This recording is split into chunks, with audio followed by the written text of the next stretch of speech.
Today, guys, we are doing part number 4, or day number 4, I guess you could say, of my way too early NFL division predictions. And today's topic is the AFC South. We've already done the East, the North, and the West in the AFC, and now we finish up the AFC conference with the AFC South, probably arguably one of the worst divisions in recent memory. Just over the collective time for the past couple of decades, they've been the worst. And so I'm gonna be here to tell you how they're gonna do way too early into the not even into training camp yet. I'm going to tell you how they're going to do next season in 2021. So obviously the teams that are included in the AFC South are the Tennessee Titans, the Houston Texans, the Jacksonville Jaguars, and the Indianapolis Colts. Those are your 4 teams. Now, the Tennessee Titans and the Indianapolis Colts tied for the division lead, but the Titans had the tiebreaker over them, so they technically won the division last year. They both finished 11-5. Then you had the Texans in third, 4-12, and then you had the Jacksonville Jaguars. Everybody knows 1-15. They drafted Trevor Lawrence this year. They got Urban Meyer as their head coach, so they finished in fourth and 1-15. Now, starting with the Titans,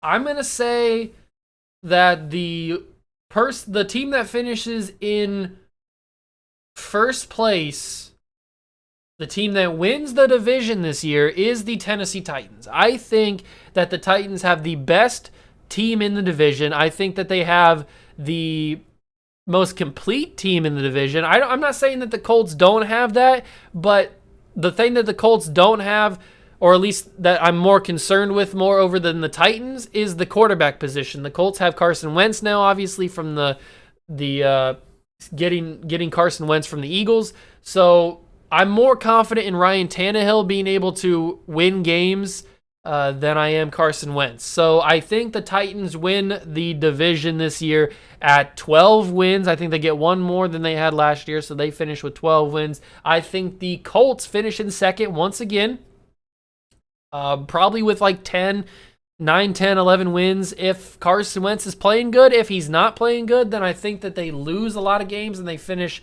with maybe like 6 wins, 7 wins. If Carson Wentz isn't playing that great, who knows? Maybe even Carson Wentz won't even be the starter halfway through the season. I don't even know. I don't know who the backup is. They still have Jacoby Brissett. I don't even know who the backup is in Indianapolis anymore. And then in third place, the Jacksonville Jaguars. Yeah.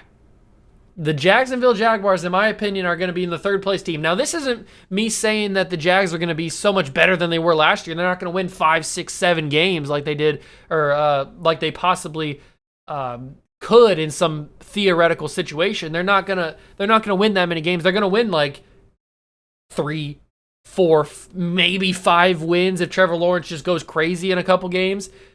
But that's going to be good enough for them to get third place in the division, because the Texans are going to be really bad. Now, I'm banking this on the fact that Deshaun Watson will not take a snap for either the Houston Texans or just at all in the NFL because of all these allegations against him with the sexual assault stuff and the massage therapist and all that stuff. So Deshaun Watson will not be a quarterback in the NFL, especially not for the Texans.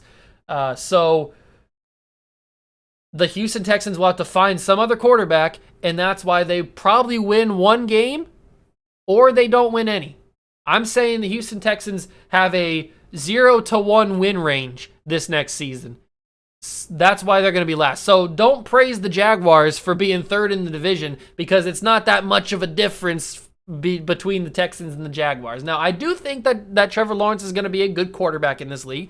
I just don't think that right now he's going to be that great because of the people around him. He's on a bad team in Jacksonville. There's a reason they're picking number 1 overall this past season. He's got Tim Tebow as a tight end. I don't even need to, I don't know. Don't derail me. I'm not getting into that argument. I'm not getting into that topic. I've already talked about a couple of videos on the Jaguars and Tim Tebow and my thoughts on that. So we're not gonna talk about that. I'm gonna skip right over that. If you want to go see my argument and me yelling at Urban Meyer, then go watch those videos on my channel. You'll find them there. So moving on from that, before I just get into a fit of rage, the Jaguars are not the greatest team, obviously. They don't have a lot of weapons. They have some decent ones. They've got some decent younger wide receivers. They've got James Robinson, the young undrafted free agent from last year. That was a pretty solid running back in the league this year. Their defense is not the greatest. It's definitely not the defense that won him that got him to the AFC Championship game back in like 2017, I think it was, or 2016, something like that. But their defense isn't that great. Their team just isn't that good. That's not saying that Trevor Lawrence isn't going to be good. He may be just so good that it doesn't matter who's on his team. He may be able to just propel a couple of wins just because of the talent that he has. So that's why I'm thinking they get a couple of wins there. And so I think the Jaguars are going to finish third. Texans finish fourth. Titans are first. Colts are second. I think that's how it goes this season. I think Trevor Lawrence will probably win Rookie of the Year. Let me know down below what you guys think as well.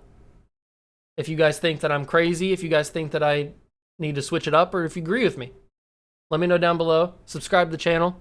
Catch you guys in the next one. Peace.